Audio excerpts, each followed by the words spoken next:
निबंध के प्रश्नों के साथ यहाँ पे साथियों आज एक बार फिर उपस्थित हैं। तो आप लोग यहाँ से देखिए कि निबंध की तैयारी आप लोगों की किस प्रकार से है। तो यहाँ पे पहला प्रश्न लेकर के उपस्थित हैं और देखते हैं बिना देरी के प्रश्नों को शुरू किया जाता है कि वह निबंध रचना जिसमें लेखक किसी भी विषय पर स्वच्छतापूर्वक परंतु एक विशेष सहिष्णु संहित और व्यक्तिकता के साथ अपने भाव विचारों और अनुभवों को व्यक्त करता है, यह परिभाषा किस विद्वान की है। तो यहाँ पे आपका आंसर हो जाएगा कि श्याम सुंदर दास की है, भागीरथ मिश्र की है, भारतेंद्र हरिश्चंद्र, डॉक्टर नगेंद्र की। तो यहाँ पे आपका आंसर हो जाता है कि ये रचना जो है ये भागीरथ मिश्र की, यहाँ पे ये निबंध आपका यहाँ पे हो जाएगा। किसका हो जाता है? तो भागीरथ मिश्र यहाँ पे आपका सही जवाब हो जाएगा। आगे यहाँ पे प्रश्न है, यहाँ पे कुछ व्याख्या है इसकी, तो देख लेते हैं। निबंध के संदर्भ में उपयुक्त परिभाषा भागीरथ मिश्र की है। भागीरथ मिश्र काव्य शास्त्र के विद्वान व आलोचक के रूप में जाने जाते हैं।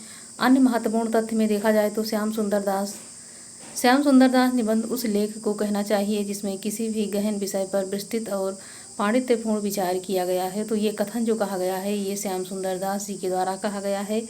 आगे है कि निबंध उस कलात्मक गद्य लेख को कहते हैं जिसमें व्यक्तित्व और दृष्टिकोण आत्मिक ढंग से विषय को प्रवाहपूर्ण हो, वर्णन हो और जो अपने संक्षिप्त आकार में स्वतःपूर्ण हो। तो ये हो जाएगा नगेंद्र की परिभाषा यहाँ पे हो जाएगी।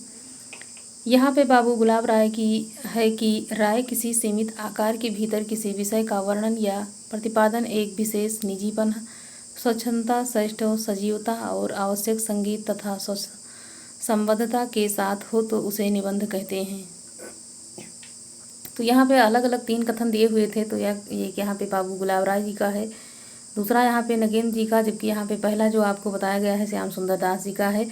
आगे है निम्नलिखित में से कौन सा सुमेलित नहीं है। तो यहाँ पे अर्धनारीश्वर रामधारी सिंह दिनकर का, आस्था और सौंदर्य रामविलास शर्मा का, यहाँ पे प्रबंध प्रतिमा यहाँ जयशंकर प्रसाद आत्मनेपद अज्ञेय की। तो जो रचना यहाँ पे सुमेलित नहीं है ये आपको आंसर करना है।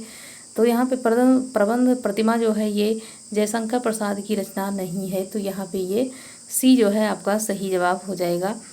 प्रबंध प्रतिमा सूर्यकांत त्रिपाठी निराला जी की रचना हो जाती है। और निबंध संग्रह में इनके अन्य निबंध संग्रह है प्रबंध प्रतीक्षा, प्रबंध पूर्णिमा, चाबुक चयन, प्रबंध पद्माकर जयशंकर प्रसाद द्वारा लिखित प्रबंध संग्रह है काव्य कला, ये जो है अन्य इनका जो है यहाँ पे हो जाता है। तो प्रबंध लगा करके कई इनके जो यहाँ पे रचनाएं दी गई हैं निबंध संग्रह का। तो प्रबंध प्रतीक्षा है, प्रबंध पूर्णिमा है, चाबुक है, चयन है, प्रबंध पद्माकर है। तो यहाँ पे प्रबंध प्रतिमा भी किसकी है? यहाँ पे हो जाएगी सूर्यकांत त्रिपाठी निराला की। तो ज़्यादातर इनकी रचनाओं में आपने यहाँ पे देखा है कि इसमें प्रबंध लगा करके आगे इन्होंने लिखा है। तो ये सारी रचना किसकी हो जाएगी? निराला जी की रचना के रूप में ये यहाँ पे प्रसिद्ध है। आगे यहाँ पे प्रश्न है कि उपन्यास रहस्य शीर्षक में इसका निबंध संग्रह है महावीर प्रसाद द्विवेदी का, बालकृष्ण भट्ट का, प्रताप नारायण मिश्र का, बाल मुकुंद गुप्त का। तो यहाँ पे आपका जो जवाब सही हो जाता है ए हो जाएगा, महावीर प्रसाद द्विवेदी उपन्यास रहस्य शीर्षक से निबंध इन्होंने लिखा है। अगर ये आ जाता है कि उपन्यास रहस्य किसकी रचना है, शीर्षक यहाँ पे हो जाएगा उपन्यास रहस्य, लेकिन ये निबंध संग्रह के रूप में यहाँ पे जाना जाता है, ना कि अगर आता है तो आप लोग यहाँ पे निबंध यहाँ पे आंसर करें, उपन्यास नहीं। उपन्यास रहस्य शीर्षक में आचार्य महावीर प्रसाद द्विवेदी ने एक निबंध संग्रह लिखा है जिसमें मिश्र बंधुओं ने अपने ग्रंथ मिश्र बंधु विनोद में इन्हें भाग लेखक कहा गया है। तो यहाँ पे रचनाएं कुछ महत्वपूर्ण दी गई हैं जिसमें रचनाएं हैं संपत्ति शास्त्र कालिदास की, निसंकुशता और वनिता विलाप कालिदास, यहाँ पे रसज्ञ रंजन सुकवि कीर्तन, गोविंद कीर्तन, साहित्यालाप, साहित्य सीकर, संपादन यहाँ पे सरस्वती पत्रिका का वर्ष 1903 से लेकर के 20 तक यहाँ पे है। सरस्वती पत्रिका को 20वीं शताब्दी के आरंभिक चरण का विशेष मतलब विश्वकोश के रूप में जाना जाता है। हिंदी साहित्य का उत्कर्ष काल कौन सा है? तो यहाँ पे आपका आंसर हो जाएगा हिंदी निबंध का उत्कर्ष काल होता है भारतेंदु युग है, द्विवेदी युग है, शुक्ल युग है, शुक्लोत्तर है। तो इसी यहाँ पे हो जाएगा कि शुक्ल युग यहाँ पे आपका सही हो जाता है। शुक्ल युग को यहाँ पे उत्कर्ष काल के रूप में जाना गया है। किस काल के रूप में? तो यहाँ पे उत्कर्ष काल के रूप में जाना गया है। ये काफ़ी लंबा हो जाएगा तो इसको नहीं देखते हैं। थोड़ा सा यहाँ पे पिछले अगले वाले प्रश्न पे पहुँच जाएंगे।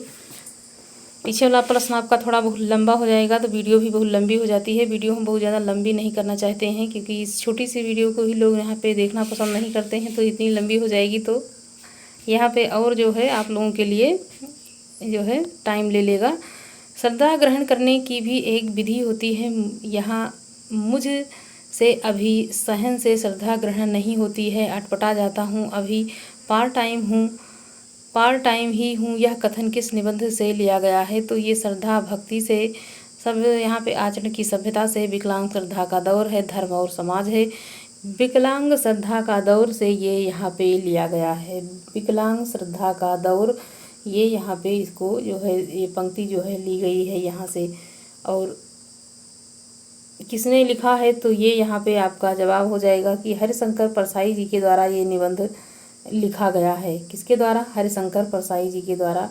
ये व्यंग प्रधान शैली में ये निबंध जो है इन्होंने इसको लिखा है। व्यंगात्मक जो है कवि के रूप में ही प्रसिद्ध हैं हरिशंकर परसाई जी, और विकलांग श्रद्धा का दौर से लिया गया है। आचार्य परसाई जी ने पगडंडियों का जमाना, सदाचार की तवीज, ठिठुरता हुआ गणतंत्र, अपनी अपनी बीमारी, भूत के पांव पीछे, सुनो भाई साधो, प्रेम चंद के फटे जूते इत्यादि चर्चित व्यंग निबंधों की रचना की है। तो यहाँ पे जितने भी व्यंग प्रधान रचनाएं दी गई हैं वो जो है वैसे ही पता चल जा रहा है कि ये थोड़ा सा व्यंग प्रधान रचना है। तुलसीदास चंदन घिसे निबंध के लेखक हैं। विद्यानिवास मिश्र हैं। हरिशंकर परसाई हैं। कुबेर नाथ राय हैं। तो आपका आंसर हो जाएगा बी, हरिशंकर परसाई की ये रचना यहाँ पे हो जाती है। बी आंसर आपका सही हो जाएगा। आगे है कि यमलोक की यात्रा निबंध के लेखक कौन हैं? बालमुकुंद गुप्त हैं, राधाचरण गोस्वामी हैं, प्रताप नारायण मिश्र हैं, बद्रीनारायण चौधरी, प्रेम घन है। तो यहाँ पे जो आपका आंसर सही हो जाएगा वो यहाँ पे हो जाता है कौन सा? बी हो जाएगा, राधाचरण गोस्वामी। यमलोक की यात्रा निबंध इन्होंने लिखा है। यमलोक की यात्रा निबंध राधाचरण गोस्वामी द्वारा लिखा गया है। इस निबंध में जन साहित्य का सुंदर उदाहरण है। इनकी भाषा बोलचाल की है। आचार्य रामचंद्र शुक्ल कौन सा निबंध व्यवहारिक समीक्षा से संबंधित नहीं है? तो यहाँ पे शुक्ल जी के बारे में एक प्रश्न यहाँ पे आ चुका है। प्रश्न नंबर 8 है कि भारतेंद्र हरिश्चंद्र काव्य में अभिव्यंजनावाद है कि मानस की धर्मभूमि है, तुलसी का भक्ति मार्ग है। तो आचार्य शुक्ल का निबंध जो एक व्यवहारिक समीक्षा से संबंधित है, किस प्रकार का यहाँ पे हो जाता है? आंसर आपका बी सही हो जाता है। काव्य में अभिव्यंजनावाद, बी आंसर आपका सही हो जाएगा। आगे है कविता क्या है? निबंध के लेखक हैं रामचंद्र शुक्ल हैं, हजारी प्रसाद द्विवेदी हैं, अध्यापक पूर्ण सिंह हैं, कुबेर नाथ राय हैं। ए आंसर आपका सही हो जाता है कि यहाँ पे आचार्य रामचंद्र शुक्ल आपका सही जवाब हो जाएगा। कविता क्या है? साहित्य है।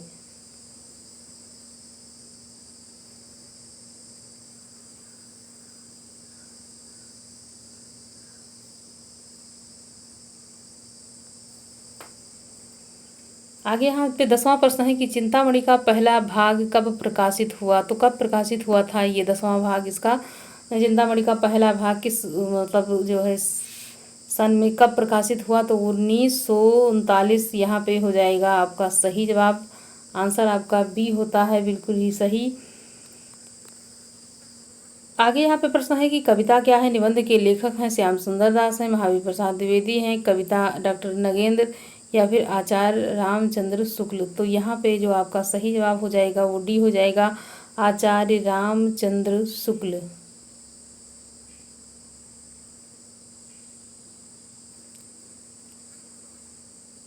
आगे है कि इसमें से मनोविकार संबंधी निबंधों के प्रमुख लेखक कौन हैं? आचार्य रामचंद्र शुक्ल हैं, महावीर प्रसाद द्विवेदी हैं, पद्मलाल पुन्नालाल बख्शी हैं, या फिर यहाँ पे गुलाब राय ही हो जाएंगे। आंसर आपका इसमें भी क्या होता है? सही, ए हो जाएगा, आचार्य रामचंद्र शुक्ल बिल्कुल सही जवाब यहाँ पे हो जाएगा। ए एकदम सही है यहाँ पे। आगे है कि क्रोध निबंध के लेखक कौन है? क्रोध निबंध के लेखक कौन हैं? रामचंद्र शुक्ल हैं, बालकृष्ण भट्ट हैं, रामविलास शर्मा हैं, महावीर प्रसाद द्विवेदी हैं। तो आपका जवाब यहाँ पे हो जाएगा कि कौन है? ए यहाँ पे रामचंद्र शुक्ल आपका सही जवाब होता है। आगे है आचार्य रामचंद्र शुक्ल ने निबंध संग्रह संपत्ति आचार्य रामचंद्र शुक्ल के निबंध संग्रह चिंतामणि के अब तक कितने भाग प्रकाशित हुए हैं? तो कितने भाग इनके प्रकाशित हो चुके हैं? आपका जवाब हो जाएगा यहाँ पे डी, 4 भागों में ये प्रकाशित हो चुका है। कितने भागों में? 4 भागों में इसको प्रकाशित किया जा चुका है।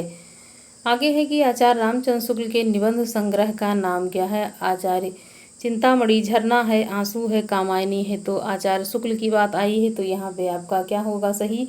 ए हो जाएगा, चिंतामणि बिल्कुल ही सही जवाब हो जाता है। तो यहाँ पे साथियों 15 प्रश्न आप लोगों के लिए हैं जो कि काफ़ी महत्वपूर्ण हैं और यहाँ से आप अपनी तैयारी को टटोल सकते हैं, देख सकते हैं। और जितने भी हमारे साथी बहुत आराम से बहुत बैठ चुके हैं, बिल्कुल पढ़ाई अब नहीं करना चाह रहे हैं, उनको हम ये बताना चाहेंगे कि अब यहाँ पे चुनाव का जो एक दौर चल रहा था अब जो है वो थमने वाला है और उसके बाद सीटें आएंगी, लगातार वैकेंसी आएंगी और उसमें किसी न किसी प्रकार से अपनी एक सीट आप लोगों को जमानी है। तो अब अपनी तैयारी को एक बार आप फिर से शुरू करिए और बहुत अच्छी तरीके से शुरू करिए कि ताकि आपका जो है एग्ज़ाम में जो है एक सीट बिल्कुल पक्की हो जाए। तो साथियों मिलते हैं एक छोटे से वीडियो के माध्यम से, आप लोग इसको शेयर ज़रूर करिएगा ताकि मेरा मनोबल फिर से ऊंचा थोड़ा सा उठ सके, जिसके माध्यम से मैं आप लोगों की जो जिस प्रकार से पढ़ाती थी पहले उसी प्रकार से फिर से जो है आप लोगों को अपना जो है कीमती समय आपको दे पाऊँ और आप लोग भी अपना कीमती समय हमें ज़रूर दें। साथियों मिलते हैं अगले वीडियो में, तब तक के लिए धन्यवाद।